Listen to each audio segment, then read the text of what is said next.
Zdravím vás, moje meno je Dávid, som právnik a dnes sa pozrieme na to, aký je rozdiel medzi právnikom, doktorom práv a advokátom. Ak vás zaujíma, či je lepší, skúsenejší a šikovnejší právnik ten s titulom magister alebo ten s titulom judr, alebo kto je z nich lepší advokát, pozerajte ďalej. Najlepšie je asi začať od piky, a to rozobratím toho, kto je to právnik. Za právnika možno vo všeobecnosti označovať toho, kto na vysokej škole ukončil aspoň jeden stupeň štúdia v študijnom odbore právo. Právo je totiž trojstupňovým odborom, pričom prvý stupeň je bakalársky, môže byť teda právnik bakalár s titulom BC, druhý stupeň je magisterský, môže byť teda právnik magister s titulom MGR, a tretí stupeň je doktorandský, môže byť teda právnik filozofie doktor s titulom PhD, alebo ako sa hovorí PhD. Keď sa ale hovorí, že niekto je právnik, spravidla sa tým myslí právnik, ktorý má ukončený druhý magisterský stupeň štúdia v odbore právo. Bakalár je totiž iba taký mini právnik, dúfam, že sa nikto neurazí, a veľa právnických povolaní nemožno robiť iba s týmto titulom, napríklad advokáta alebo sudcu. Aj spoločnosti, ak hľadajú interného právnika na ich právne oddelenia, väčšinou, ak nie dokonca úplne vždy, hľadajú právnika, ktorý má skončený druhý magisterský stupeň štúdia v odbore právo. No a potom titul PhD je ešte vyšší level, ale má skôr význam, ak sa niekto chce uplatniť vo vedecko-akademickej sfére, teda ľudovo povedané, ak chce zostať na škole, robiť vedu a učiť, ale na takmer žiadne právnické povolanie sa absolvovanie PhD stupňa štúdia nevyžaduje, s výnimkou práve najmä tých, ktoré súvisia s pôsobením vo vedecko-akademickej sfére. Čo sa ma ešte ľudia občas pýtajú je, či sa v rámci štúdia práva nejako špecializuje a či si treba v rámci štúdia vybrať právne odvetvie, ktorému sa chce človek venovať. A odpoveď je, že nie. Teda okrem toho tretieho stupňa, teda PhD štúdia, v rámci ktorého sa už človek špecializuje na niektoré konkrétne odvetvie práva.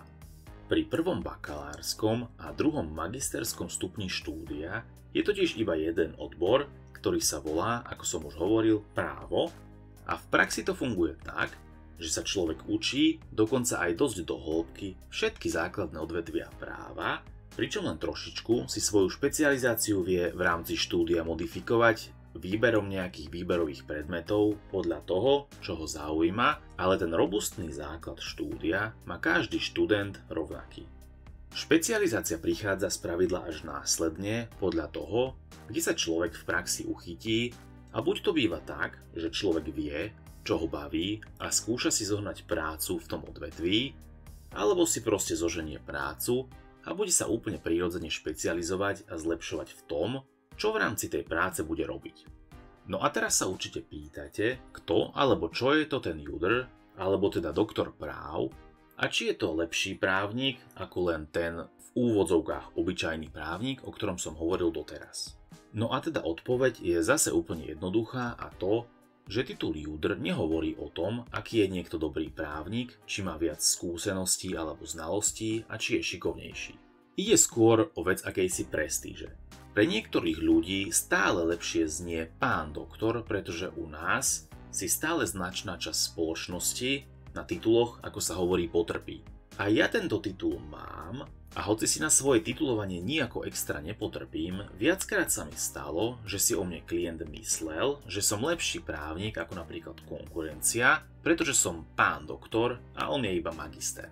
Dokonca si niektorí myslia, že magister ani nie je v úvodzovkách ozajstný právnik, ale niekto, komu ešte chýba dôležitá časť vzdelania, čo ale nie je pravda.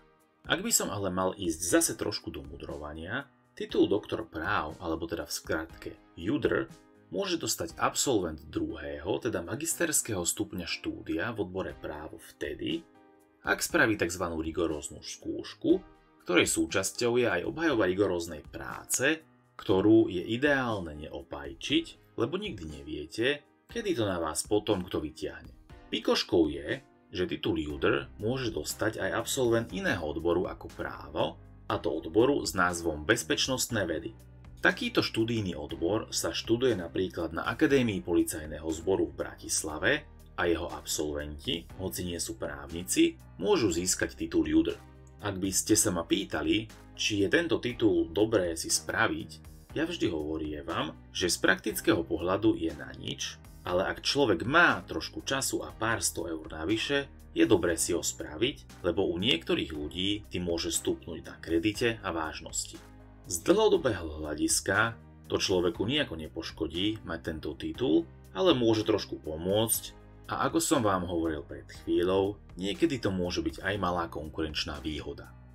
Ak by niekoho zaujímalo, čo to znamená doktor práv a prečo má skratku JUDr a prečo to nie je doktor práva v jednotnom čísle, ale doktor práv v množnom čísle, keď študijný odbor sa volá právo, tiež v jednotnom čísle a nie práva v množnom čísle, tak je to preto, že tento titul má pôvod v latinskom juris utriusque doctor, čo znamená v preklade niečo ako doktor dvojakého, respektíve obojeho práva, čo vo vtedajšom ponímaní, podľa zdrojov, ktoré som našiel, mohlo byť svetské a cirkevné právo alebo súkromné a verejné právo.